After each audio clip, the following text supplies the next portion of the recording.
लोग प्यार से आपको उत्तराखंड का सिंघम भी बुलाते हैं। क्योंकि वहाँ पे थोड़ा पावर लिफ्टिंग वगैरह करता था, लोग मुझे बोलते थे कि तुम पुलिस में क्यों नहीं जाते हो। मेरे पीछे वाले सिपाही ने रिट्रीट करते समय मेरे ऊपर ही लगभग गोली चलाई थी, तो मेरे दूसरे सब इंस्पेक्टर ने उसको हाथ उठा के बैरल को ऊपर किया, जैसे कि कान के बगल से गोली थी। उस समय टेहरी ज्वाइन के आंदोलन हुआ, बल्कि पहले आंदोलन में जब हमने सुंदरलाल बमोड़ा जी को भी अरेस्ट किया था, उनके साथ करीब 201 लोगों को अरेस्ट किया था। कोई भी फोन करके OTP मांग लेता, आप दे देते उसको।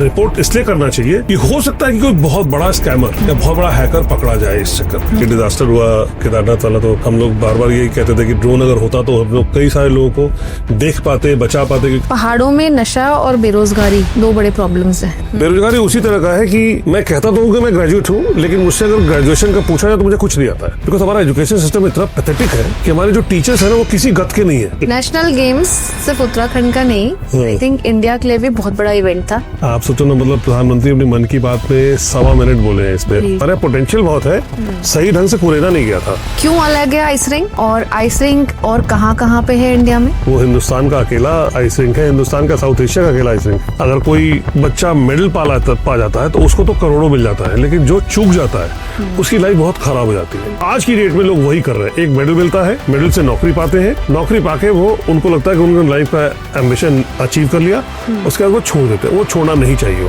हम चाइना जैसी कंट्री से क्यों पीछे हैं स्पोर्ट्स में? देखिए, बहुत बड़ा कारण उसका ये है। Welcome to curious corner by Ankita. आज के हमारे गेस्ट हैं एक ऐसे IPS ऑफिसर जिन्हें लोग प्यार से उत्तराखंड के सिंघम के नाम से बुलाते हैं। IIT Roorkee alumni, national level power lifter और अब उत्तराखंड स्पोर्ट्स यूनिवर्सिटी के पहले वाइस चांसलर हैं। Maoist operation, disaster relief and Tehri dam, mass migration जैसे हिस्टोरिकल इवेंट्स इनके करियर का पार्ट रहे और आज स्पोर्ट्स के माध्यम से उत्तराखंड को नई बुलंदियों तक ले जा रहे हैं। इनके बिना नेशनल गेम्स 2025 का सपना अधूरा होता, जो सिर्फ एक स्पोर्ट्स इवेंट नहीं बल्कि एक मूवमेंट बन गया है उत्तराखंड के लिए। इनका विजन है 2036 ओलंपिक्स के लिए उत्तराखंड से एटलीस्ट 40 एथलीट्स को प्रिपेयर करना। एक ऐसे फिटनेस एंथुसियास्ट जिनका कैंपेन है से no to drugs and yes to sports. Welcome to curious corner sir. क्यों? आपने स्टार्ट किया IIT रुड़की से, देन आप IPS रहे। लोग प्यार से आपको उत्तराखंड का सिंघम भी बुलाते हैं। कितना बड़ा वाइड स्पेक्ट्रम है। मैं चाहूंगी आप स्टार्ट करें बचपन से, जब आपने IIT की प्रिपरेशन की थी।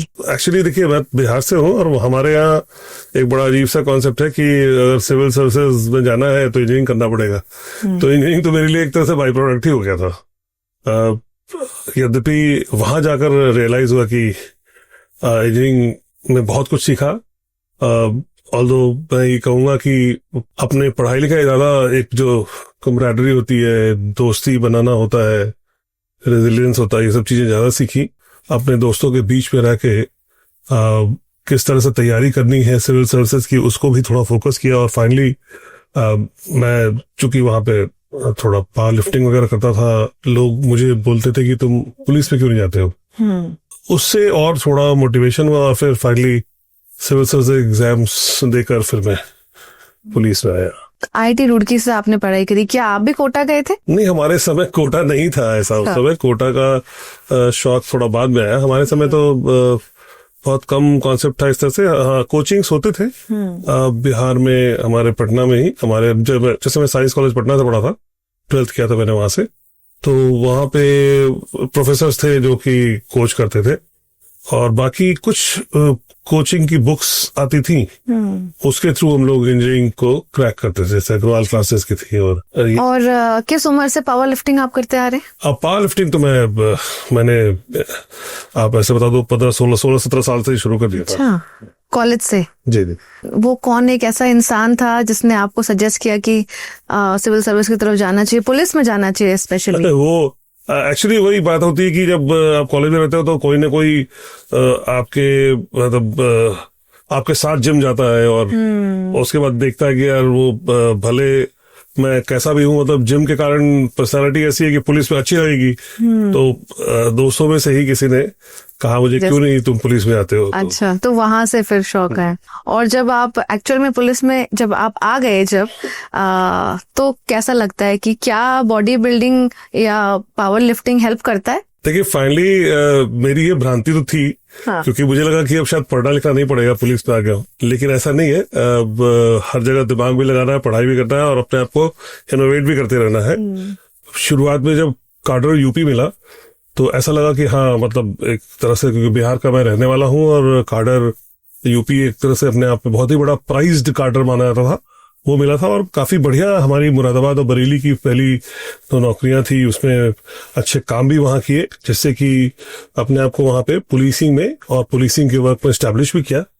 वहां पे मुरादाबाद में मेरे सामने 2 दंगे हुए, इसमें एक दंगे में मैंने फायरिंग भी करी, मेरे ऊपर भी फायरिंग हुई। तो ऐसे कुछ समय थे कि पुलिस में चैलेंजेस जो थे शुरुआती नौकरी से दिखने शुरू हो गए कैसे होते हैं, और बहुत कुछ सीखा इन दंगों के समय, फायरिंग के समय, कि कैसे अपने आप को कंपोज रखते हैं, आपकी टीम में किस तरह के मेंबर्स होने चाहिए। और पुलिसिंग सिर्फ सलूट और डिसिप्लिन नहीं बल्कि एक्चुअल वर्क का है। कई लोग ये रियलाइज मुझे हुआ जो मेरे साथ थे और अपने आप को बहुत मुझसे क्लोज समझते थे, लेकिन बहुत मुश्किल सिचुएशन में कैसे एक टीम के साथ, एक लीडर के साथ चले, वो नहीं आता था उनको। तो मैंने देखा कि ऐसे सिचुएशन में कई लोग मुझे छोड़ के भाग गए, और कई ऐसे बदमाश किस्म के, मैं कहूंगा कि हमारे पुलिस के अधिकारी जो कि बहुत ज्यादा डिसिप्लिन्ड नहीं थे, लेकिन फिर भी उनके अंदर एक पैशन था काम करने का, वो मेरे साथ लास्ट फायरिंग तक रहे। पूरे 1-1.5 घंटे की जो हमारी फायरिंग सिचुएशन की, नहीं ये माओइस्ट था, ये प्योर मुरादाबाद के राइट्स में फायरिंग हुई थी, हिंदू मुस्लिम राइट्स के बीच में। तो मैं ये कहना चाहूंगा कि हमें कई बार ऐसा एक भ्रांति होती है कि ये बहुत ही बढ़िया अधिकारी है, ये राइट टाइम से ऑफिस आता है, राइट टाइम से सभी अच्छे तरह से काम करता है। ऐसे कई लोग थे मेरे साथ जो कि, जिनको मैं समझता था कि जब कोई दिक्कत आई तो वो मेरे साथ मिलेंगे, अपराइट थे। और कुछ ऐसे थे जो कि बिल्कुल कहते के साथ कैसी अपने वर्दी पहन ली है, बड़ा कैजुअल बात करते हुए, कई बार सलूट के समय टोपी भी नहीं लगाते थे। और ऐसे लोग मुझे राइट्स में बिल्कुल अपने साथ खड़े मिले। बल्कि एक समय ऐसा आ गया जब फायरिंग हो रही थी और मेरे पीछे वाले सिपाही ने रिट्रीट करते समय मेरे ऊपर ही लगभग गोली चला दी थी, तो मेरे दूसरे सब इंस्पेक्टर ने उसको हाथ उठा के बैरल को ऊपर किया, जैसे कि कान के बगल से गोली निकली। तो ये सब चीजें दिखाती है कि मेरे साथ के जो लोग, आपके साथ के जो हैं, वो चाहे जैसे भी हो, वो अगर आपके लिए दिल से साथ हैं तो फिर बहुत सारी चीजें उनकी अंडरमाइन करके उनकी इंटेंशन को देख के भी चलना चाहिए। और टीम सही चुनना बड़ा इंपॉर्टेंट होता है, तो वो मेरे ख्याल से बहुत काम आती है। सो आपने बोला कि एक टाइम ऐसा भी आया कि गोली आपको ही लगने वाली थी, सामने वाले ऑफेंडर से नहीं बल्कि आपको अपने ही एक कांस्टेबल से लगने वाली थी। तो क्या हमारे पुलिस ऑफिसर इस तरह से ट्रेंड होते हैं?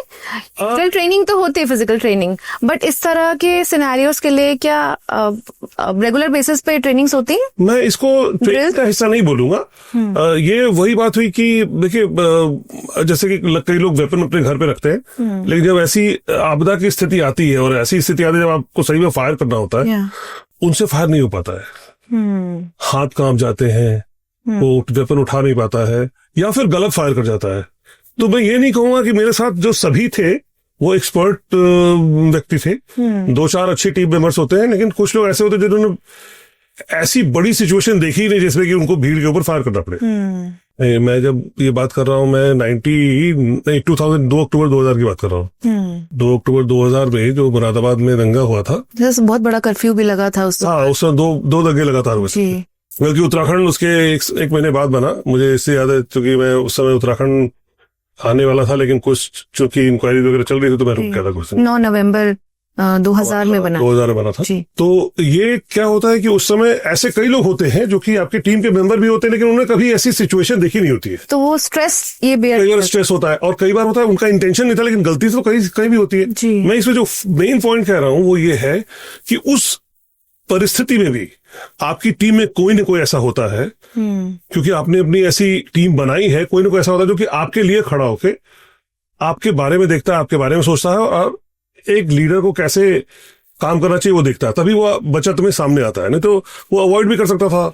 अगर गोली चली जाती, जैसे जो कान के बगल से गुजरी वो कान में ही मेरे लग जाती, तो मुझे क्या फर्क पड़ता? मुझे लगता ठीक है एक ने किया, वो जिस बंदे ने बचाया उसका वो काम तो अनसंग ही रहा था ना। अब तो मुझे पता लगा कि हाँ उसने किया।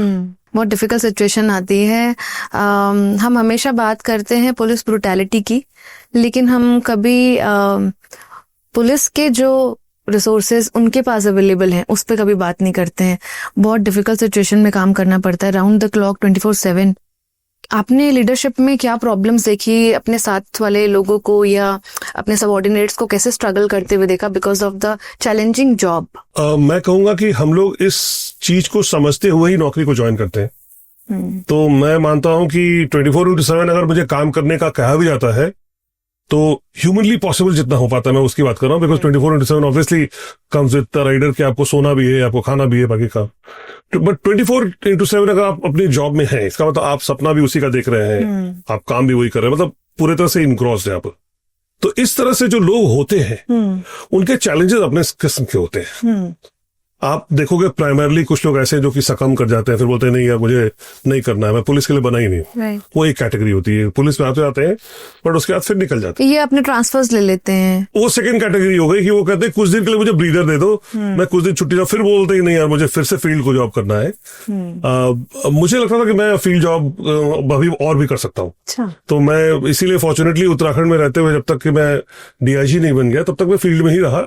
और कोशिश मेरी ये रही कि जितना मुझे अपॉर्चुनिटी मिलती है, जो चैलेंजेस मिलते हैं उसको सॉल्व करने का प्रयास करो जो ह्यूमनली पॉसिबल हो सकता है। मैं ये भी नहीं कहता हूँ बिकॉज ऊपर में भगवान, मैं तो मानता हूँ कि वही सब कुछ कराता है, हमें अगर शक्ति भी दे रहा है तो वही दे रहा है कि आप इस काम को अच्छे से कर लीजिए। मुझे लगता है कि मैं कर रहा हूँ तो शायद उसी की वजह कर रहा हूँ, तो ये आशीर्वाद है तो करते रहो, ये नहीं सोचो कि नहीं हो सकता है। तो मैं ये सोच के भी करता रहता था, क्योंकि मैं तो अपनी टीम में मेंबर्स को भी देखा कि वो कई बार कहते थे कि सब आप ऐसा करिए कि आज आप आराम कर लीजिए, तो फिर मैं उनको देखता था कि यार वो तो बैठे हुए, फिर मुझे तो यार मैं भी तो बैठ सकता हूँ, मैं भी तो इसी की तरह हूँ। तो टीम एक दूसरे को सिखाती भी है। Right, if you first you make a good team, then you learn from the team. You never consider yourself as boss of the team, you are always the leader of the team, you are supposed to be leading them. तो leader doesn't mean that कि वो आराम करेगा बाकी काम करेगा, नहीं होता। You need to set an example for the team. आपने बहुत सारे ऑपरेशंस किए, जैसा आपने बताया माओइस्ट वाले राइट्स में भी आप रहे, और टिहरी डैम माइग्रेशन जब हुआ, बहुत ही हिस्टोरिकल इवेंट वो था, उस दौरान आप थे। केदारनाथ आपदा जिस वक्त आई उस वक्त आपका टेन्योर था। कैसे ये चैलेंजेस आपने फेस करे और क्या स्ट्रगल्स रहे इन सब इवेंट्स के दौरान? सबके अलग अलग कहूंगा मैं। टिहरी डैम में तो हमने जब शुरुआत में ये बात आई थी करना है, तो उस समय तो मैन पावर की शॉर्टेज थी। उत्तराखंड हम लोग जस्ट आए थे 2001 की बात है। मैं एसपी टिहरी अपॉइंट हुआ पहली बार फरवरी में, और मार्च अप्रैल में पता लग गया कि एजिटेशन हो रहे हैं, कंटिन्यूअस डैम बनना एक कंपल्शन था, मैन पावर शॉर्टेज थी। तो फिर मैन पावर के रिक्रूटमेंट की बात होती थी कि हम किसे रिक्रूट कराएं। रिक्रूटमेंट के बाद ये बात है कि उत्तराखंड में टोटल 2000 पुलिस कांस्टेबल उस समय फर्स्ट रिक्रूटमेंट हुआ, और 1500 कांस्टेबल के लिए पूरे उत्तराखंड में ट्रेनिंग सेंटर कोई ना कोई छोटा मोटा मिल गया। मैंने रिक्वेस्ट किया कि 500 मुझे दे दिया जाए, और 500 मैंने पुरानी टिहरी में एक मेकशिफ्ट ट्रेनिंग कैंप में उनकी ट्रेनिंग करवाई। उसका सबसे बड़ा बेनिफिट मुझे ये मिला कि मेरे पास एक 500 का रेडीमेड मैन पावर आ गया, जिससे कि मैं 1 साल तक टिहरी डैम के किसी पर्पस पे यूज कर सकता हूँ। तो वो आज की डेट में भी अगर आप उत्तराखंड में तमाम पुलिस में जितने भी हमारे सब इंस्पेक्टर्स हैं, वो सब हमारे उस समय उस दिन के साथी हैं। अच्छा। जब वो टिहरी में 2001 के आंदोलन, 1-2 के आंदोलन में उन्होंने बिल्कुल दिल लगाकर काम किया। They were part of it. They were part of it। और किस तरह से, बल्कि शुरुआत में जब हमने T3 T4 टनल बंद किया THDC कंपनी के साथ मिलके, तो हम लोग का तो मेन रोल था कि हम लोग इस चीज को देखते कि कोई पुनर्वास के नाम पे या कुछ और हंगामे को नहीं कर रहा हो। तो जब हमने ये बंद हुआ नवंबर में, कार्तिक पूर्णिमा के दिन था, उस दिन बंद हुआ था ये टिहरी डैम का T3 T4 टनल। जब ये बात हो गई थी कि अब ये डैम, अब टिहरी डैम बन जाएगा, बिकॉज टिहरी शहर डूबना शुरू हो गया था, लेकिन अभी तक पार्टली सबमर्ज किया था। तो उस समय तक हमारे ये जो वर्कफोर्स थे, हमारे मैन पावर जो पुलिस के 500 फर्स्ट बैच में 500 कांस्टेबल है, सेकंड बैच फिर से हमने 2000 का रिक्रूटमेंट किया, जिसमें 500 फिर से हमें टिहरी मिला। मतलब अगर आप देखो तो ये उत्तराखंड के इतिहास का, मैं तो यूपी में भी कहूंगा, इतनी बड़ी आरटीसी रिक्रूट ट्रेनिंग सेंटर कहीं बनी नहीं होगी। इतनी बड़ी हम लोगों ने प्रताप इंटर कॉलेज के ग्राउंड पे टिहरी में बनवाया था, और उसमें फिर इन लोगों को रहने की वहां व्यवस्था, उनके खाने की, उनके टॉयलेट की, सब कुछ करके फिर इनके इनके जो डेली रूटीन थी, इनकी ट्रेनिंग भी होती थी और साथ में ही अपनी ऑन सर्विस ट्रेनिंग भी करते थे, जिसके कारण मैं कहूंगा मोरलेस कि हमारा टेहरी का जो एजिटेशन का वो था वो परोक्ष रूप से देखे तो स्मूथली सॉल्व हो गया। जबकि आंदोलन उस टाइम पे भी हुए थे बहुत सारे। आंदोलन तो जब से मैं टेहरी ज्वाइन किया आंदोलन हुआ, बल्कि पहले आंदोलन में याद है शायद जून में जब हमने सुंदरलाल बहुगुणा जी को भी अरेस्ट किया था और उनके साथ करीब 201 लोगों को अरेस्ट किया था, जिसमें 100 से ऊपर महिलाएं थी और 90-95 पुरुष थे। तो इन लोगों को हमने वहां टेहरी जेल में रखा था, बहुगुणा जी को नरेंद्र नगर में उनके एक टेम्पररी जेल क्रिएट किया था, गेस्ट हाउस वहां रखा था। तो ये सब करके हम लोगों ने difficult to hold so many people? It was difficult, but see, when you have will, when the whole government wants that yes, we want this program to be made, तो हम लोग के साथ था कि ठीक है चल, ये तो करना है। तो इसलिए हम लोगों ने 200 लोगों को, बल्कि 11 दिन तक उनको जेल में रखा। आप ये सोचो कि वो भी एक समय था कि 11 दिन तक इतने लोगों को रखना, और फिर बाद में जब एजिटेशन टूटा तो फिर उनको रिलीज किया गया। फिर उसके बाद फाइनली जाके हम लोगों ने टनल बंद किया। और तो it was a challenging days, क्योंकि उनको सिर्फ ये जेल में बंद करना इंटेंशन नहीं था, उनके साथ एक कम्युनिकेशन एस्टैब्लिश करना इंपॉर्टेंट था। उनके जो मिसकम्युनिकेशंस थे, टेहरी के पुराने टेहरी के लोगों के जो भी भ्रांतियां थी, उनको दूर करना इंपॉर्टेंट था और उनको समझाना इंपॉर्टेंट था कि dam is good for them. तो ये सब कर आके फिर हम लोगों ने फाइनली डैम का जो डैम की बिल्डअप का प्रोसेस था वो फिर टेहरी THDC कॉर्पोरेशन शुरू किया। आप क्योंकि ITDA के भी डायरेक्टर रहे, और क्या साइबर सिक्योरिटी उत्तराखंड के लिए या उत्तराखंड के आसपास के जो भी यंगस्टर्स लोग हैं, इनके लिए आज एट पार है या फिर अभी भी हम इवॉल्व कर रहे हैं धीरे धीरे? देखिए, साइबर सिक्योरिटी आपने ये बात बोली ना, इवॉल्व कर रहा है, इवॉल्व ही होता रहेगा और ये कंटिन्यूस इवॉल्व होता रहेगा। ये प्योरली चोर सिपाही वाला गेम है। आज चोर आगे दौड़ रहा है हमसे, हम उसके पीछे दौड़ रहे हैं, क्योंकि हमको पता है कि चोर बाईं तरफ भागा है। बिल्कुल। चोर अब दाईं तरफ भागेगा मुझे अभी नहीं पता है, तो जब दाईं तरफ भागेगा तो फिर मैं दाईं तरफ भागूंगा। तो इसका मतलब ये होता है कि हैकर जो है वो सिस्टम को हैक करने का एक रूल बनाता है। मुझे नहीं पता वो रूल, जब मुझे पता लगता है रूल, जो 0D अटैक बोलते हैं इसको, हम उस दिन हम पकड़ते हैं और उसके बाद फिर हम उसका बग सॉल्व करके उस पर काम करते हैं। हाँ, ये जरूर है कि जिस दिन हमें पता लगा कि ये ब्रेक हुआ है या हैक हुआ है, उसके बाद से लेके मिनिमम डेज में हम कैसे उस बग को प्लग करते हैं, होल को प्लग करते हैं, वो इंपॉर्टेंट है। तो मैं ये कहूंगा कि उत्तराखंड में, यद्यपि ये एक इंटरनेशनल फिनोमेना है, जब ये बाउंड्रीलेस फिनोमेना है साइबर क्राइम, इसलिए मैं ये भी नहीं कह सकता कि उत्तराखंड के लिए करेंगे। अगर मैं कुछ भी करूंगा तो पूरे वर्ल्ड, पूरे मैनकाइंड के लिए करूंगा, या कोई पुलिस करेगी, किसी भी जगह की पुलिस करेगी। तो हम लोग के उत्तराखंड में स्कोप बहुत है। मैंने जो देखा है, हमारी जो पुलिस फोर्स है, तो उत्तराखंड में हमारे पुलिस का जो एवरेज माइंडसेट है वो साइबर को लेके काफी प्रोएक्टिव है। और यहाँ के जो पुलिस के हमारे ऑफिसर्स हैं, उनमें साइबर क्राइम को सॉल्व करने की एक, जो कहते हैं, नेचुरल जील है। अच्छा। हाँ, तो जो कि बाकी जगहों पे मैंने उतनी देखी नहीं है। मैं देखती हूँ हरियाणा के जैसे उत्तराखंड में भी बहुत सारे cyber security trainings workshop regular basis पे होते रहते हैं।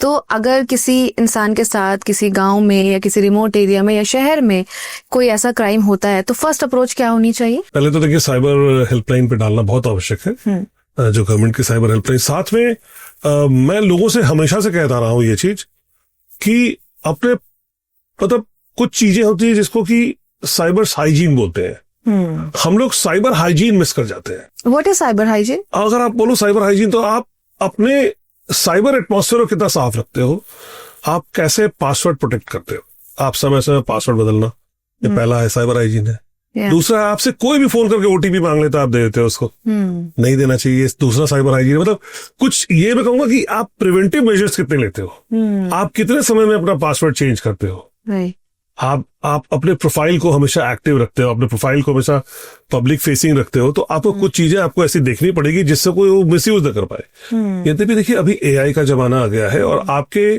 फोटोग्राफ को लेके, आपकी आवाज को लेके कई सारे AI मॉडल बना सकते हैं लोग, जिससे कि आपके बारे में या आपके अगेंस्ट वो कुछ नेगेटिव कर सकते हैं AI के टूल के थ्रू। आपका डेटा यूज कर सकते हैं, फोटो यूज कर सकते हैं, जो आपका पब्लिकली अवेलेबल डेटा है। अव्वल तो आपको ऐसे डेटा को नहीं डालना जिससे कि आपको फाइनेंशियल लॉस हो जाए, अपने पब्लिक पोर्टल पे, लेकिन अपने पब्लिक पोर्टल जो आपने पर्सनल डेटा डाला है उसके मिसयूज होने के चांसेस होते हैं। समय से उसका कंप्लेंट करना, बिकॉज उसको आप रोक नहीं सकते हो। इट्स लाइक कि आपके चेहरे को उसने कहीं इस्तेमाल करके कुछ उसने, तो इसमें मैं कहूंगा पुलिस का बहुत अहम रोल है। सही ढंग से कल्प्रिट को पकड़ना और कल्प्रिट को पनिश करना, ये बहुत इंपॉर्टेंट है। उसके लिए मेरे ख्याल से हमारे, जैसा आपने अभी बताया कि ट्रेनिंग हमारी कई होती रहती है, हम ट्रेनिंग करा के पुलिस को इसके लिए काफी एक्टिव बनाते हैं। जैसा आपने बताया कि सबसे पहले तो आपको अपना डेटा प्रोटेक्ट करना है, साइबर हेल्पलाइन में कॉल करनी है, तो क्या इस कोई प्रूफ्स भी उसमें देने पड़ते हैं या सिर्फ कॉल करके हो जाएगा? नहीं, उसमें ऐप पे आपको अपना डेटा अपलोड करना पड़ता है कि क्या आपके दिक्कतें क्या हुई और कौन से जगह से आपका फ्रॉड हुआ, ये आपको एक पूरा अपनी कंप्लेंट डालनी पड़ती है। ठीक है, आप अपनी कंप्लेंट डालते भी हैं कई बार, लेकिन मैन पावर के शॉर्टेज के कारण हमारी कंप्लेंट पेंडिंग भी होती है कई। हम उसको प्रायोरिटाइज भी करते हैं डिपेंडिंग अपॉन उसकी इश्यूज कितने गंभीर है। यद्यपि साइबर एक ऑफेंस है जहां की डिले जो है वो बहुत मैटर कर जाता है, और डिले ज्यादा होता है तो फिर चीजें रिकवर होनी थोड़ी मुश्किल हो जाती है, बिकॉज जो डिजिटल फुटप्रिंट होता है कुछ देर के बाद ऑटो इरेज होता है। राइट। तो सारे नहीं होते हैं, बट कुछ हो जाते हैं, जिसके कारण कि आपको कोशिश करना पड़ता है जितनी जल्दी हम डेटा एक्विजिशन वाला काम करवा लें। तो एक लिमिटेड टाइम फ्रेम के अंदर आप इसको सॉल्व करने की ज्यादा प्रोबेबिलिटी। जी हाँ, तो आपको ही अपने स्तर से फॉलोअप लेना आवश्यक होता है। तो मैं तो लोगों को कहूंगा सिर्फ कंप्लेंट ही रखें, फॉलो भी लेते रहे। आजकल क्योंकि फोन पे बहुत सारे स्कैम्स हो रहे हैं, डिजिटल अरेस्ट भी इसका बहुत बड़ा पार्ट है। अगर मैं किसी ऐसे कॉल को, किसी ऐसे वीडियो कॉल को आइडेंटिफाई कर लूं where scammer is not being able to succeed, मैंने उनको ओटीपी नहीं दिया बट मैंने आइडेंटिफाई कर लिया कि दिस पर्सन और this phone call was a scam और मैं उससे बच गई, क्या मैं तब भी उसे रिपोर्ट कर सकती हूँ? जी बिल्कुल। आपको साइबर, मैं यही तो कह रहा हूँ, आपको उसने कोशिश आपकी की है अटेम्प्ट, तो वो अपने आप में क्राइम है। और इसका क्या प्रूफ मैं दे सकती हूँ? बिकॉज ट्रांजैक्शन तो हुए नहीं। बिल्कुल कोई बात नहीं, ट्रांजैक्शन का कॉल का डिटेल जो होता है तो वही अपने आप में बहुत इंपॉर्टेंट है। आई सी। फिर से मैं उसी बात पे लेके आऊंगा, कई बार चूंकि हमारे पास मैन पावर शॉर्टेज होती है, हम लोग कमिटेड क्राइम, जहां क्राइम कमिट हो चुका है उसको सॉल्व करने में हमें उतना मैन पावर नहीं लगा पाते हैं। तो शायद इस तरह के ऑफेंस जहां की अटेम्प्ट हुआ है साइबर क्राइम का, वहां पे हम उतना ध्यान न दे पाए।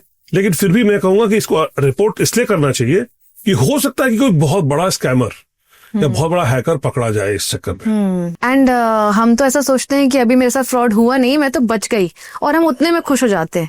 बल्कि रिकॉग्नाइज करना भी एक बड़ा स्टेप है। मैं आपको बताऊं, ये रिकॉग्नाइज करना इसलिए बड़ा स्टेप है कि मैंने अपने एसटीएफ के करियर में देखा था कि एक बंदा जो कि पकड़ा गया, उसने जब पूछा हमने कि ऐसा क्यों शुरू किया उसने, तो उसने बताया कि उसके साथ एक फ्रॉड हुआ था और जिसने फ्रॉड किया उसने कहा कि तू मेरे लिए कुछ और को फ्रॉड करेगा तो मैं तेरे पैसे वापस कर दूंगा और तू फिर कमा लेना है, बहुत बढ़िया स्कोप है। तो ये एक तरह से कई बार सीरीज की तरह भी चलता है। तो इसलिए अगर कोई आइडेंटिफाई कर रहा है तो अपने आप को फ्रॉड बनाने से या फ्रॉड करने वाला बनाने से बचा रहा है। आपका एक वीडियो मैं देख रही थी जिसमें आप ड्रोन्स के यूजफुलनेस के बारे में बता रहे हैं। आईटीडीए की कोई एक मीटिंग थी, तो आप बता रहे हैं कि कैसे उत्तराखंड डिजास्टर प्रोन एरिया है, हिली टेरेन है, यहाँ पे सोल्जर्स बहुत सारे हैं, आर्मी के बहुत सारे रिमोट एरियाज में कैंप्स हैं, एंड कैसे रेस्क्यू में एंड डिफेंस में हम ड्रोन्स को यूज कर सकते हैं। थोड़ा सा एक इसके बारे में डिटेल मुझे बताइए। देखिए, ड्रोन तो हम लोग का, जैसे कहते हैं, मैं तो कहता हूँ कि शुरुआत में ड्रीम था। जब 13 में ये डिजास्टर हुआ केदारनाथ वाला, तो हम लोग बार बार यही कहते थे कि ड्रोन अगर होता तो हम लोग कई सारे लोगों को देख पाते, बचा पाते। कि कई लोग वो 4-5 दिन के जो क्रूशियल जो टाइम गैप होता है उसमें हम लोग खो दिए उन लोगों को, जो कि शायद ड्रोन होता तो हम लोग नहीं खोते। मैं बार बार कहता हूँ बात, और इसी कारण से आईटीडीए में आके हमने ड्रोन पे काम भी करना शुरू किया। हमारे पुलिस के पास ड्रोन होते थे लेकिन वो डरते थे उसको यूज करने में, तो खुल के ट्रेनिंग कराई उसकी, और ट्रेनिंग करा के उनको यूज करना सिखाया। तो मैं इसमें सबसे बड़ी चीज ये कहूंगा कि जैसे मैंने शुरू से भी कहा, उत्तराखंड काफी इंटेलिजेंट जेंट्री है यहाँ पे, बच्चों की जो पढ़े लिखे और टेक्नोलॉजी को जल्दी पिक करने वाले लोग हैं यहाँ पे। पुलिस फोर्स कहिए या नॉन पुलिस फोर्स कहिए, अडेप्टिव काफी है। तो ये ड्रोन्स भी काफी अच्छे से यूज करना शुरू कर दिया लोगों ने, और हमने पहाड़ों पे काफी इसको रेस्क्यू में यूज किया। रैनी के ऑपरेशन में एक गाँव से बल्कि ऑप्टिकल फाइबर टूट गया था, कनेक्टिविटी हम लोगों ने स्टैब्लिश किया ड्रोन के थ्रू। वो भी बल्कि बाद में जियो कंपनी ने उस वीडियो को यूज किया जिसमें कि हमने अपनी ड्रोन से जियो के फाइबर को नदी से एक तरफ से दूसरी तरफ करा के उस समय कनेक्टिविटी को रिस्टोर कराया था। तो सिर्फ डिजास्टर में सिर्फ एक तो फिजिकल वर्क होता है, साथ में हम कम्युनिकेशन के लिए कि भाई रिमोट से वीडियो लाना या रिमोट सिग्नल को एज रिपीटर सेंड बैक करना, ये सब चीजें भी हमने ड्रोन में करी। अच्छा। हाँ, साथ में एक ड्रोन में अच्छा काम ये हुआ था कि हम लोगों ने उस समय एक कंपनी से बात करके देहरादून से उत्तरकाशी के लिए ड्रोन से हम लोगों ने मेडिकल सप्लाईज भी भिजवाई है, वहां से ब्लड सैंपल भी मंगवाए हैं। तो उसके लिए भी यहाँ से आधे घंटे में ड्रोन उत्तरकाशी पहुंचता था, फिर अगले आधे घंटे में वापस आना था। तो ये काम, ये आईटीडीए में ही, आईटीडीए के बगल में जो आप बिल्डिंग वाली जगह देख रहे हैं, वहीं पे उस ड्रोन का सेंटर होता था। एक प्रॉपर कंटेनर में हम लोगों ने करके ड्रोन फ्लाई होता था, वहां ड्रोन उत्तरकाशी उतरता था, सप्लाई उतरती थी, फिर दोबारा सप्लाई दूसरी लोड होती थी, फिर यहाँ आती थी। काफी रिवॉल्यूशनरी है। क्या अभी धराली जैसे जो आपदा आई थी, इसमें इनका यूज हुआ था या यूज किया जा सकता था? बिल्कुल, देखिए मैं कहूँगा हर आपदा अपनी एक अलग नेचर लेके आती है। शायद इस आपदा में ड्रोन का उतना इस्तेमाल नहीं हुआ होगा, लेकिन मैं कहता हूँ ड्रोन का इस्तेमाल हम चाहे तो किसी न किसी फॉर्म में सभी आपदा में कर सकते हैं। और रेस्क्यू में कैसे हेल्प कर सकते हैं? रेस्क्यू तो अब तो ड्रोन्स ऐसे आ गए जो कि लिफ्ट भी कर लेते हैं। हेवी लिफ्टिंग ड्रोन्स आ गए जो कि 100 किलो तक लिफ्ट कर लेते हैं। आप हार्नेस बनाइए, ड्रोन के थ्रू उसको लिफ्ट कर सकते हैं। ऑल्दो इंडिया में बहुत कम टेस्ट हुआ है ये, बट अभी टेक्नोलॉजी आ चुकी है इसकी। एंड रिलीफ में जो हम रिलीफ तो आसान है। रिलीफ में तो आप उसमें लैच लगा के आप सप्लाई ऐसे अगर ड्रॉप कर सकते हैं जहां को लगता है लोग स्टैंडर्ड है, आप वहां तक नहीं पहुंच सकते। क्योंकि हेलीकॉप्टर से सप्लाई हेलीकॉप्टर से क्या होता है कि हेलीकॉप्टर में पिन पॉइंट, जो केदारनाथ डिजास्टर में हमने देखा कि वो सड़कों पे जब हेलीकॉप्टर सामान फेंका रहा था तो स्लोप पे वो काफी दूर तक नीचे चला रहा था, तो सही जगह नहीं पहुंचा था। और एक और हमने बड़ी नेगेटिव चीज देखी कि जो लोग नीचे जाके उसको लाते थे वो ऊपर जाके फिर उसको बेचते भी थे, तो वो बड़ा बुरा लगता था कि यार ये क्या हो रहा है। तो ऑल्दो ठीक है, ऐसी डिजास्टर्स सिचुएशन में बहुत सारी चीजें होती हैं, तो इसलिए उसका, लेकिन देखता कि देखो उस आदमी को तो नहीं मिलता है जो सड़क पे खड़ा है। डिजास्टर में ड्रोन्स क्या है, पिन पॉइंटेड ड्रॉपिंग कर सकता है, पिन पॉइंटेड ड्रॉपर वो अपना लैंडिंग कर सकता है। छोटे ड्रोन जो होते हैं, थोड़े बड़े ड्रोन होते हैं, थोड़ी बड़ी जगह और ज्यादा एक्सेसिबिलिटी बढ़ जाती है, हेलीकॉप्टर ज्यादा बढ़ जाती है। आप हमेशा से no to drugs, yes to sports बोलते हैं, तो क्या आपने ऐसे लोगों के साथ काम किया है जो कहीं ना कहीं ड्रग अब्यूज का पार्ट रहे हैं? पुलिस में नौकरी में हमने जो आपने बल्कि शुरू में एक बात कही थी कि चैलेंजेस जो पुलिस के आते हैं 24 घंटे करने के, उसका एक बहुत बड़ा चैलेंज ये भी था कि लोग शराबी होके अपने आप को खराब कर लेते हैं। और खास करके ये मैं पुलिस में देखा, अच्छे एथलीट एक समय जो थे वो एक सर्टेन एज के बाद, चूंकि दिमाग तो एक्टिव बहुत होता है, स्ट्रेस रहता है और साथ में वो खिलाड़ी भी था और वो काम करने को मिलता नहीं, तो वो शराब में अपने आप को डुबा लेता है जी। तो उन लोगों के लिए उन्होंने मास्टर्स टूर्नामेंट की प्लान की, इनको खिलाए थे और खेलने के लिए बोलते हैं मास्टर्स टूर्नामेंट कराएंगे। एक बार शुरू भी किया हमने पीएससी में इस चीज को कि मास्टर्स टूर्नामेंट कराते हैं, तो उससे कम से कम उनको एक आउटलेट मिलता है, उनकी एनर्जी का आउटलेट मिलता है। तो स्पोर्ट्स तो anyway it releases good hormones, also stress burst करता है। एग्जैक्टली। तो मैंने सोचा कि, और मैंने खुद अपने आप में इसको आजमाया है, जब मैंने देखा कि मैं भी ड्रिंक करता था और करता भी हूं, लेकिन जिस स्पोर्ट्स करने के बाद जिसको कहते हैं डेल्टा ड्रॉप, वो डेल्टा ड्रॉप मैंने फील किया अपने आप में कि आई डोंट फील लाइक। तो मैंने भी जब 2023 में नेशनल चैंपियनशिप जीती तो उसकी तैयारी करते समय जब मैंने देखा कि नहीं, ये तो नहीं करना चाहिए, तो फिर लगा कि जब मैं अपने लिए सोच रहा हूं तो बाकी लगी नहीं। राधा मैंने शुरू इसलिए किया था कि मैं लोगों को दिखाऊंगा कि भाई मास्टर्स में भी चैंपियनशिप लड़ सकते हो। ऊपर वाले की दया थी कि मुझे बाय चांस गोल्ड मिल गया, चैंपियन हो गया। लेकिन मैं इंटेंशन ये था कि सबको दिखाना कि मास्टर टूर्नामेंट करो, मास्टर टूर्नामेंट करना चाहिए और पार्टिसिपेट करना चाहिए। और age is just a number, आपको कोई ना कोई कॉम्पिटिशन, कोई ना कोई गेम में एक्टिव होना चाहिए। मैं तो पूरे उत्तराखंड के लिए कहूंगा, यहाँ पे फिटनेस जो है मरते दम तक फिटनेस के साथ रहना चाहिए। आई थिंक जॉब के हिसाब से बहुत इंपॉर्टेंट है, पुलिस का रोल होता ही ऐसा है। जी हाँ, बिल्कुल। पुलिस के रोल में स्ट्रेस बहुत ज्यादा होता है। आप किसी भी ऐसी चीज को जो कि पुलिसिंग से हटके है करते हो, जैसे आप म्यूजिक में अगर हो, थोड़ा टाइम आधा घंटा म्यूजिक में दे दो। अगर आप थोड़े से आपको लिखने का शौक है, पढ़ने का शौक है, तो आधा घंटा पढ़ने लिखने में चले जाओ।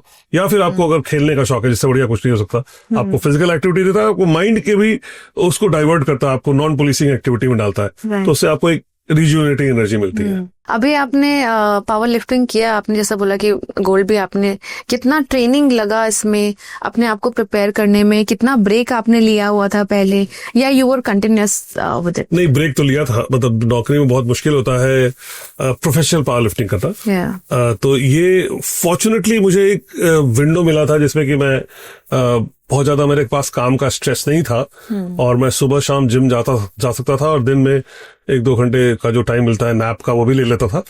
तो ये एक बहुत बड़ा फैक्टर था कि मैं इस काम को कर पाया। ये चलिए मैं अपनी बात को यहाँ पर नहीं लाऊंगा बिकॉज अपनी मैंने जो किया उसमें बहुत सारे फैक्टर्स है, लक भी भाई फैक्टर बोलूंगा है उसमें। लेकिन मैं बाकी लोगों के लिए जरूर कहूंगा कि अपनी नौकरी में रहते हुए भी वो आधा घंटा भी अगर निकालते हैं तो भले प्रोफेशनल प्लेयर ना बने या होता बन भी जाएंगे, कोशिश करें अगर आधा घंटा निकालते हैं तो वो अपने आप को ही फिट नहीं रख पाएंगे बल्कि अपनी नौकरी को भी अच्छे से कर पाए। दोनों चीजें एक साथ होगी, अपने आप को तो फिट रखेंगे, नौकरी भी आपकी अच्छी चलेगी बिकॉज आप रिजुविनेट होके जाएंगे, नई एनर्जी से अपनी नौकरी करेंगे और वहां पे आप इनोवेट करेंगे। पहाड़ों में नशा और बेरोजगारी 2 बड़े प्रॉब्लम्स हैं, तो आपने कभी ऐसा देखा है कि किसी की लाइफ में कोई बहुत बड़ा चेंज हो गया है या अब सिनेरियोज बेटर हो गए हैं? बेरोजगारी उसी तरह का है कि मैं कहता तो हूँ कि मैं ग्रेजुएट हूँ लेकिन मुझसे अगर ग्रेजुएशन का पूछा जाए तो मुझे कुछ नहीं आता है। अभी पहाड़ पे या कहीं भी आप चले जाओ बिकॉज हमारा एजुकेशन सिस्टम इतना पैथेटिक है कि हमारे जो टीचर्स है ना वो किसी गत के नहीं है। वो ग्रेजुएशन में पढ़ा रहे हैं, उनको 12वीं का बच्चा ना पढ़ पाया जिसको कि वो ग्रेजुएशन में पढ़ा रहे हैं और उनसे जो पढ़ा बच्चा वो एक्सपेक्ट करता है कि मैं ग्रेजुएट हूँ मुझे नौकरी मिलनी चाहिए, तो वो ओवर एक्सपेक्टेशन है। तो उसको तो नौकरी नहीं मिलनी चाहिए। My wife is a business woman और वो अपने कारपेंटर को देती है 20,000 रुपए और उसके इंजीनियर को देती है 5,000 रुपए। कारपेंटर उससे ज्यादा इंपॉर्टेंट, कारपेंटर जो कि कुछ नहीं किया। तो अब ये सोचो कि मैं तो कई बार उसको कहता हूँ यार मैं भी इंजीनियर हूँ, इंजीनियर की बुरी गत मत करो। वो बोलते कुछ करते ही नहीं लोग। नेशनल गेम्स सिर्फ उत्तराखंड का नहीं, आई थिंक इंडिया के लिए भी बहुत बड़ा इवेंट था बिकॉज इससे पहले ऐसा कोई स्टेट नहीं था जिसमें सारे के सारे स्पोर्ट्स एक ही जगह हुए हों, एक स्टेट में हुए हों। आप सोचो ना, मतलब प्रधानमंत्री अपनी मन की बात में 1.25 मिनट बोले हैं इस पे उत्तराखंड नेशनल गेम पे जी, और जबकि आज तक किसी नेशनल गेम पे तो बोले नहीं, इतने सारे नेशनल गेम के समय पे। तो क्या अलग था? क्या अलग, एक तो उत्तराखंड में बहुत शॉर्ट टाइम में किया, साथ में उत्तराखंड 7th पोजीशन पे आ गया। बहुत बड़ी चीज हुई 7th पोजीशन पे आना अपने आप में, मतलब हम लोग टोटल 103 मेडल ले आए जस्ट बिकॉज, जो मैं आपसे बार बार कह रहा हूँ कि हमारे पोटेंशियल बहुत है, सही ढंग से कुरेदा नहीं गया था। इस बार हमने कुरेदने का सही प्रयास किया बिकॉज ऑफ टेक्नोलॉजी। हर जगह कैमरे लगा के ट्रायल हुआ था, वीडियो ट्रायल से, तो बहुत फर्क पड़ा उसका। आई थिंक 30,000 से ज्यादा वॉलंटियर्स आ गए, इतने सारे स्टेडियम्स बन गए, आइस रिंग बन गया इंटरनेशनल लेवल का, बहुत सारे डेवलपमेंट हुए इंफ्रास्ट्रक्चर्स में। मैं कहूँगा इसमें फिर से अगेन गवर्नमेंट का बहुत बड़ा रोल था। माननीय मुख्यमंत्री जी, एक तो ना मैं ये कहूँगा हमारे सीएम साहब अपने आप में ना फिटनेस आइकन है। आप देखो उनको, हम लोग पुशअप के लिए बुलाते हैं, पुशअप्स कर जाते हैं, रनिंग के लिए ट्रैक बुलाते हैं, वो हम लोग ज्यादा रनिंग कर जाते हैं। तो वो एक होता है ना कि जब आपका लीडर वैसा फिटनेस वाला हो और उन्होंने कभी भी स्पोर्ट्स को लेके कोई भी प्रपोजल गया हो उसको हमेशा अप किया। तो it's not a single person work, it's a team work, जिसमें कि सीएम सर का बहुत बड़ा रोल था, हमारी स्पोर्ट्स मिनिस्टर का बहुत बड़ा रोल था कि हमारे इंफ्रास्ट्रक्चर इतने अच्छे बिल्टअप हो गए टाइम से।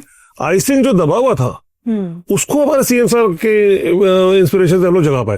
तो देखिए, जगाना अपने आप में पोटेंशियल और कैपेबिलिटी तो बहुतों में होती है, बट वो राइट टाइमिंग नहीं आती है। तो मैं कहूँगा कि वो चीज आ गई थी। इतना बड़ा इवेंट इतने शॉर्ट टाइम में करना अपने आप में बहुत ही डिफिकल्ट था। We had only 108 days. मैं तो जिस दिन मुझे ये मिला था उस दिन एग्जैक्टली 108 दिन पे हमारा गेम संपन्न हुआ। मतलब हमें लगता था 7 या 8 अक्टूबर को मिला था और 28 जनवरी को हमारा गेम था। तो इस इतने कम दिनों में ये सारे इंफ्रा बनाने, इसमें मेजर हमारे इंफ्रा, हमारा साइकिलिंग वेलोड्रोम नहीं बनकर तैयार था, हमारा स्विमिंग का कोई काम नहीं हुआ स्विमिंग पूल पे, एथलेटिक ट्रैक हमारा खराब था और हमारे स्क्वॉश कोर्ट नहीं बने थे। तो इस तरह से देखा तो बहुत सारी ऐसी चीजें जो कि हमारी बनी ही नहीं थी और बहुत सारी चीजें पार्शियली बनी थी।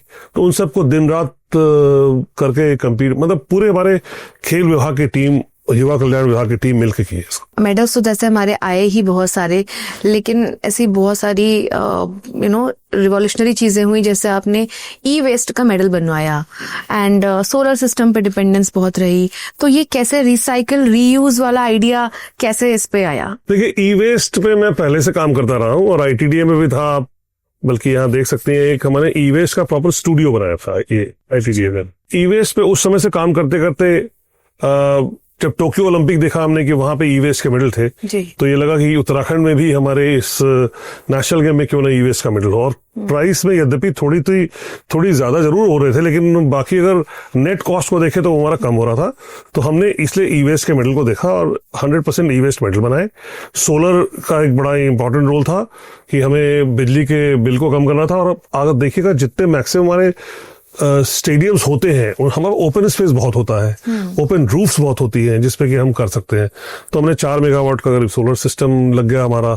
हमने हर मिडिल पे एक पेड़ लगाया, तो खेल वन के नाम से उसको नाम दिया, और अभी भी रुद्राक्ष हमने वहां पे करीब 1800 पेड़ लगाए हुए हैं। तो एक सबसे बड़ा काम ये था कि हमने कुकिंग ऑयल मिनिमम यूज करने कहा था, तो जो कुकिंग ऑयल यूज भी हुआ उस कुकिंग ऑयल को भी हम लोगों ने रिसाइकिल करने के लिए इंडियन इंस्टीट्यूट ऑफ पेट्रोलियम को भेजा, जहां की उन्होंने उसको रिसाइकिल करके उसका एविएशन फ्यूल बनाया है 500 लीटर का। तो कुकिंग ऑयल भी हमने एक तरह से सर्कुलर इकोनॉमी में यूज किया है। आइस रिंक की आप हमेशा बात करते हैं और सोशल मीडिया में भी बहुत एक्टिव हैं, क्यों अलग है आइस रिंक, और आइस रिंक और कहाँ पे है इंडिया में? आइस रिंक ये अकेला है, साउथ एशिया का अकेला आइस रिंक है। साउथ एशिया में और कहीं भी आइस हॉकी खेलने के लिए आइस रिंक नहीं है। ये महाराणा प्रताप स्पोर्ट्स कॉलेज के, और जो हमारा रजत जयंती खेल परिसर जिसको बोलते हैं, उसके मेन गेट पे जो हिमाद्री आइस रिंक है वो हिंदुस्तान का अकेला आइस रिंक है, हिंदुस्तान का साउथ एशिया का अकेला आइस रिंक। और इस पे आइस हॉकी खेलकर अभी आपने देखा हमारी जो लड़कियां कई सारी जो केबीसी में भी गई थी, वो यहीं पे प्रैक्टिस करके इस लायक हो गई। ऑल्दो खेलती तो बहुत अच्छी थी, लेकिन हमेशा उनको इस समय, समर का जो समय है, इस समय इतना प्रैक्टिस के लिए ग्राउंड मिलता नहीं था, बिकॉज उनको बैंकॉक या बाहर और देशों में जाना पड़ता था। और यूजुअली टीम लद्दाख के एरिया में, लद्दाख एरिया में विंटर्स में खेलती थी, तो समर से पहली बार खेलने का मौका मिला, इसलिए समर में जो एशियन गेम्स हुआ उसमें वो ब्रॉन्ज मेडल जीत पाई। तो बहुत सारी चीजें ऐसी हैं जो कि हम कहेंगे कि बड़ा आइस रिंक ने हमें एक नया रूप दिया है। अभी आप देखिएगा पूरे रायपुर की इकोनॉमी बदल गई है। वहाँ कई सारे होटल्स जो हैं वो पूरे साल बुक हो गए हैं, कई सारे होम स्टेज बुक चल रहे हैं वहां पे। अभी जैसे तेलंगाना की टीम वहां आई हुई है, तो उसके 40 बच्चे प्रैक्टिस कर रहे हैं। तो ऐसे लगातार चल रहा है, और रोजगार के अवसर भी बढ़ रहे हैं। रोजगार के अवसर भी बढ़ रहे हैं, जी हाँ, बिल्कुल सही। सो इतना इंफ्रास्ट्रक्चर बना है, आई एम श्योर बजट भी बहुत ज्यादा लगा होगा, क्रिटिक्स भी हर जगह ही होते हैं किसी न किसी इवेंट के। तो ऐसा बोला जाता है कि बहुत ज्यादा ओवर बजट चला गया है, इंफ्रास्ट्रक्चर आगे यूज होंगे नहीं होंगे, इस पे आपका क्या कहना है? मैं कहूंगा कि अभी जिस पोजीशन में हम हैं, ये जरूर बात है कि हमें उत्तराखंड जैसे छोटे जगह पे इतना बड़ा इंफ्रा जो तैयार किया है, ये भारत में अपने आप में अनूठा है। और बहुत जगहों पे जो इंफ्रा बने हैं हमारे, वो उस लेवल के नहीं बने हैं। कहीं छिटपुट बने हैं, कहीं पे किसी जगह पे कुछ ज्यादा बना है, कुछ कम बना। हमारे यहाँ लगभग सभी गेम्स के इंफ्रा तैयार है। ये अचीवमेंट कहूंगा मैं, बिकॉज बजट कई बार इशू होता है, लेकिन खेल आज की डेट में एक बहुत महत्वपूर्ण मुद्दा बन गया है। जैसे आप देख रहे हैं कि हम 2030 का कॉमनवेल्थ ऑर्गेनाइज कर रहे हैं, 2029 में वर्ल्ड पुलिस गेम्स ऑर्गेनाइज कर रहे हैं, 2036 के लिए हम लोग ओलंपिक के लिए पिच कर चुके हैं, और तमाम और गेम्स के लिए हम लोग पिच कर रहे हैं। तो मुझे लगता है पूरे भारतवर्ष में एक लॉ जगी है जो कि बहुत बड़े फायरिंग रेस, मतलब हम इसको कहेंगे कि स्पोर्ट्स की बहुत बड़ी कुछ होने वाली है, कहेंगे एक महाकुंभ भारत का होने वाला है। तो उस महाकुंभ की तैयारी में कहूंगा कि हम लोग आगे दिखेंगे, हम इस इंफ्रा के कारण, और आगे दिख भी रहे। अभी तक नेशनल गेम खत्म होने के बाद अब तक हम लोग 12 नेशनल चैंपियनशिप करा चुके हैं। इसमें 5 राष्ट्रीय कैंप, जिसमें आप जितने भी हमारे नेशनल के शूटर्स हैं वो महीने भर रह के यहाँ कैंप किए। साथ में हमने यहाँ पे 3 एशियन चैंपियनशिप करा लिए। तो अगर आप देखिए 12+3 हम 15 तो नेशनल इंटरनेशनल लेवल के चैंपियनशिप करा चुके हैं। तो ये अपॉर्चुनिटी उत्तराखंड बनने के बाद पहली बार मिली है। उत्तराखंड बनने से लेकर अब तक हम कोई नेशनल चैंपियनशिप नहीं करा पाए थे, और हम नेशनल ही नहीं, हम लोग एक साल में 15 इंटरनेशनल और नेशनल चैंपियनशिप करा लिए। तो बहुत बड़ा अचीवमेंट है। तो इसलिए कोई इंफ्रा बेकार नहीं जाएगा। फ्यूचर भी आपने जैसे माननीय मुख्यमंत्री जी को सुना होगा, वो बार बार कहते हैं कि हम 23 अकेडमीज बनाएंगे। तो 23 अकेडमीज जैसे ही बनेगी वो सारे इंफ्रा फिर से इस्तेमाल होना शुरू हो जाए। तो स्पोर्ट्स एक तरह से हमारी ताकत है, क्योंकि हमारे स्पोर्ट्स में एक तो एंथ्रोपोमेट्री भी ऐसी है कि सब लोग मेहनत करते आ रहे हैं, चाहे गांव में है चाहे रिमोट लोकेशंस में है, और स्पोर्ट्स अगर करेंगे तो शायद बॉडी उतना, उत्तराखंड के जो लोग हैं वो स्पोर्ट्स में और बेटर कर सकते हैं विद द इंफ्रास्ट्रक्चर। एक तो जो आपने बात कही, हमारी एंथ्रोपोमेट्री ऐसी है, और पहाड़ के लोग हमारे जो हैं उनमें जो रेजिलियंस है, ये सारा चीज स्पोर्ट्स में रेप्लिकेट करता है। तो हम फिट हैं, फिटेस्ट मैं कहूंगा जेंट्री है, फिटेस्ट कम्युनिटी है, फिटेस्ट हमारे लोग हैं जो कि हम गेम में आ सकते हैं और हम मेडल दिला सकते हैं, और भारत में हम शीर्ष में आ सकते हैं। और साथ में दूसरी चीज, हम सब, जो बात आपने ही कही है, हम एंटी ड्रग के लिए सबसे अच्छे हैं, एंटी ड्रिंकिंग हैबिट्स के लिए अच्छे हैं, अगर हम जैसे ही स्पोर्ट्स में डालते हैं ये दोनों सब चीजें भी अपने आप से खत्म हो जाती है। तो पॉजिटिव फैक्टर भी है और नेगेटिव फैक्टर भी है। आप सोशल मीडिया में बहुत एक्टिव रहते हैं। मैं फॉरवर्ड करता हूँ सिर्फ फॉरवर्ड करता हूँ। आपने देखा हो मैं लिखता नहीं हूँ। यहाँ ये जरूर है कि मैं अपनी टीम्स को कहता हूँ कि सोशल मीडिया पे जो भी चीज ऐसी होती है उसको, बिकॉज मेरा रोल जो है अभी फिटनेस को फैलाने का है, तो एज अ लीडर अगर मैं ही नहीं फैलाऊंगा तो फिर कैसे फैला पाऊंगा। मतलब मैं चाहता हूँ लास्ट तक ये बात पहुंचे, और मेरा टारगेट है कि उत्तराखंड के कम से कम जितने भी हमारे लोग हैं जो कि अपने आप को थोड़ा बहुत भी फिजिकली एक्टिव कहते हैं, वो उस एक्टिव जोन से बाहर निकले, प्लेग्राउंड पे आए, कुछ खेले। जो अपने आप को प्लेग्राउंड में लेके घूम रहे हैं वो प्लेग्राउंड से बाहर आए और प्रोफेशनल प्लेग्राउंड में खेले, और जो प्रोफेशनल प्लेग्राउंड पे है वो सीधे प्लेग्राउंड से पोडियम पे पहुंचे और मेडल लेके जिताए। क्या आपको लगता है कि हमारे बहुत अच्छे टैलेंट्स का अल्टीमेट गोल होता है कि मेरे को एक सरकारी नौकरी मिल जाए और उसके बाद उनके स्पोर्ट्स में एक हॉल्ट लग जाता है, करियर की वजह से एक ब्रेक लग जाता है? ये तो है ही, ये बिल्कुल सही कहा आपने। ये तो है ही कि उनका एम नौकरी हो चुका है। हाँ, मेरे साथ भी हुआ था, और मैं तो चलिए प्रोफेशनल प्लेयर नहीं था, खेलता था, प्रोफेशनल प्लेयर नहीं था। मैंने मेडल भी जीते थे अपने कॉलेज टाइम में, लेकिन मैं प्रोफेशनल नहीं खेलता था। अभी जो स्थिति हो रही है, मैं इसका बहुत बड़ा कारण बोलूंगा कि हमारे स्पोर्ट्स को लेके बहुत ज्यादा इकोनॉमिक आउटलेट्स नहीं है। जैसे कहते हैं ना, बिजनेस आउटलेट्स नहीं है। अगर कोई बच्चा मेडल पा जाता है तो उसको तो करोड़ों मिल जाता है, लेकिन जो चूक जाता है, जो चौथे पोजीशन पे, छठे पोजीशन पे रह जाता है, उसकी लाइफ बहुत खराब हो जाती है। तो अभी आपने देखा, आपने जैसे शुरू किया है 4% नौकरी में आरक्षण, मेडल लाने के बाद नौकरी देना, तो इन सब चीजों से बहुत सारी चीजें सॉल्व हो रही हैं जो कि आगे जाके और होंगी। तो ऐसा नहीं है कि हमारे उस एम पे हमें रुकना है। हम भी अभी लोगों को कहते हैं कि रुको मत, ओलंपिक गोल्ड को टारगेट लेके चलो। अभी जो आया है वो तुम्हारा रास्ता था, माध्यम था, इसको जीत लो, लेकिन अभी इससे निश्चिंत मत हो। हाँ, लेकिन आपका कहना सही है कि आज की डेट में लोग वही कर रहे हैं। एक मेडल मिलता है, मेडल से नौकरी पाते हैं, नौकरी पाके वो उनको लगता है कि उन्होंने लाइफ का एम्बिशन अचीव कर लिया, उसके बाद वो छोड़ देते हैं। वो छोड़ना नहीं चाहिए उनको। तो क्या गवर्नमेंट के ऐसे इनिशिएटिव्स भी होने चाहिए जिसमें उनको रिलैक्सेशन देना चाहिए 2-3 साल का, जहां मिलता है? 4 साल उनको छूट मिलती है, 4 साल खेलने की छूट मिलती है। अगर कोई मेडलिस्ट है, मेडलिस्ट होने के बाद नौकरी किया है, तो 4 साल तक उसको हम किसी भी ऑफिस के काम में एंगेज नहीं रखते हैं, उसको फ्री रखते हैं खेलने के लिए। आप अपने विजन में अब और क्या करना चाह रहे हैं? उत्तराखंड को जो फिट बनाने की कोशिश कर रहे हैं, क्या एक्शन प्लान है नेक्स्ट? ये एक्शन प्लान जो मैंने आपको बताया कि मैं चाह रहा हूँ कि अधिक से अधिक लोगों को किसी न किसी पोर्टल के माध्यम से रजिस्टर करा के उनको अपने आप को एथलीट कहवाने का एक मौका दिलवाना चाहते हैं। उनको अपने आप को फिट रखने के लिए एक माध्यम देना चाहते हैं, जिससे कि उत्तराखंड आने वाले ओलंपिक्स में एटलीस्ट अभी 4 प्लेयर भेज पाया था इस ओलंपिक में, अगले ओलंपिक में 40 प्लेयर भेज पाए। ये हमारा एम्बिशन। आपने कहा था कि ओलंपिक्स के लिए आप 40 बच्चों का टारगेट एक प्रिपेयर कर रहे हैं, ये आपने कैसे विजन करा, और वाई 40? हमारे गेम लगभग 40 हो रहे हैं। 34 मैं देखता हूँ। हम जैसे इस बार ही हम लोग 23 गेम में 25 गोल्ड मेडल लाए हैं। तो हम, आप ये देखिए कि हमारे जो गोल्ड मेडल वगैरह का जो चल रहा है ना, लगभग हमारा उस तरह से चल रहा है। जैसे मैं भी इस नेशनल गेम के पहले हमने ये प्लान किया था कि मैं अपने बोर्ड पे लिखता था go for gold, WhatsApp group भी बनाया था गो फॉर गोल्ड। उस समय लोग बोलते थे अरे सर क्या बना रहे हैं, हम लोग इतना गोल्ड तो कभी सोचा ही नहीं है। तो अब जब गोल्ड मिल गया तो कई लोगों ने आके मुझसे कहा कि सर आप उस समय बोर्ड पे लिखते थे 1 साल पहले। तो मैं वही लोगों को कहता हूँ कि एम जरूर बनाओ और कहीं ना कहीं बोर्ड पे लिखो, अपने आप को चैलेंज दो, अपने आप को चैलेंज देना जरूरी है। तो जो आपने बात कही 40, तो मैं चैलेंज देता हूँ अपने आप को कि ये 40 लाना है। तो उसके लिए मुझे अपने आप से डर लगने लगता है कि कैसे अचीव करूंगा। तो जब डर लगता है तो फिर मैं उसके लिए प्लानिंग करना शुरू करता हूँ। तो ये बड़ा इंपॉर्टेंट है कि एक टारगेट फिक्स करना। तो ये टारगेट आपने खुद के लिए बनाया? मैंने खुद के लिए टारगेट बनाया है। क्या प्रिपरेशन है इसके लिए? आप देखिए, अभी ही जैसे मैंने आपको बताया कि हमने इतने सारे नेशनल्स करा लिए, और इन बच्चों को इन्वॉल्व करना, इनको बार बार इनसे बात करना, इनके कोचेस से कम्युनिकेशन स्थापित करना, इनके कोचेस से बात करके इनके बच्चों के इम्प्रूवमेंट के बारे में बात करना। तो ये बहुत कोई रॉकेट साइंस नहीं है।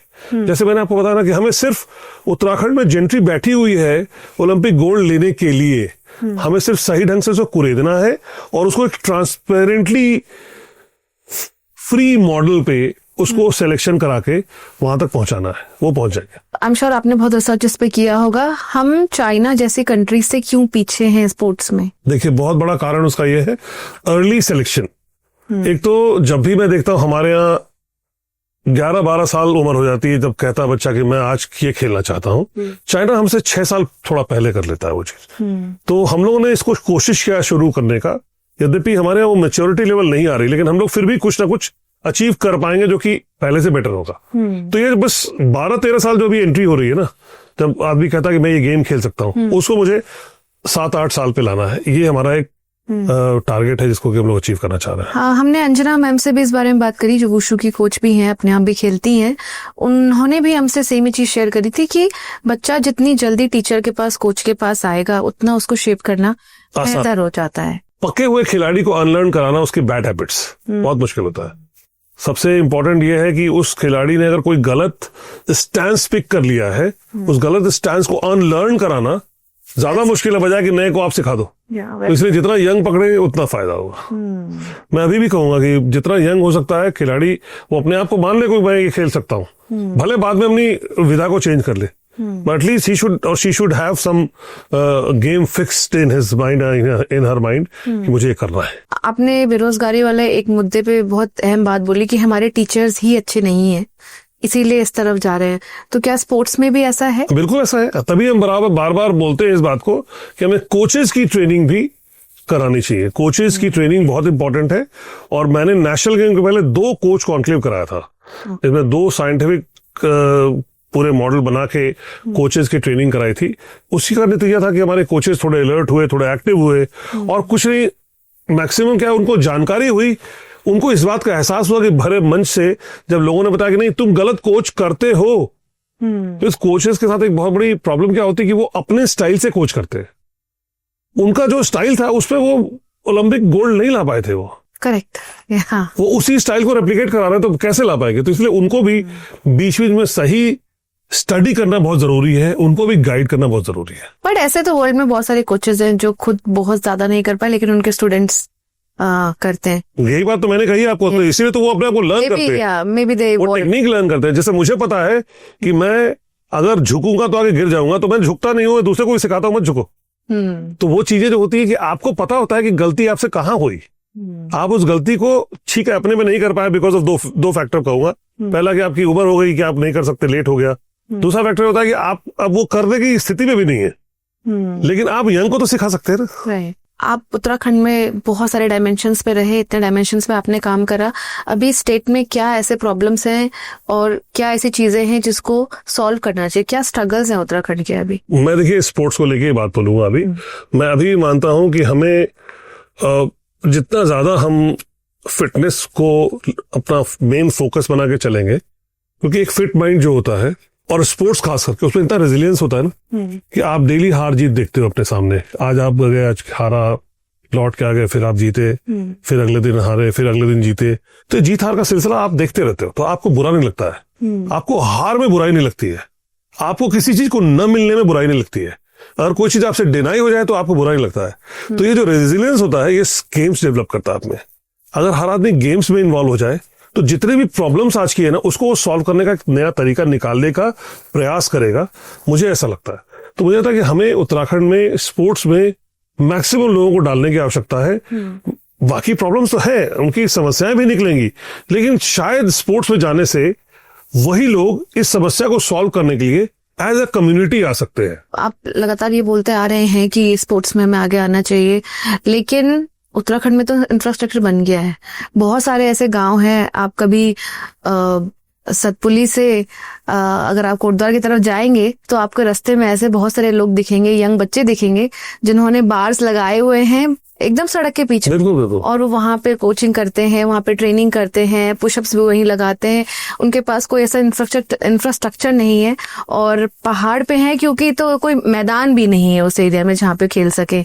पहाड़ में आपने देखा होगा क्रिकेट भी खेलते हैं बच्चे, अगर तो खेतों में खेलते हैं जहाँ बाउंड्री किसी और पार होती है, पिच भी बहुत मुश्किल से बनी हुई होती है।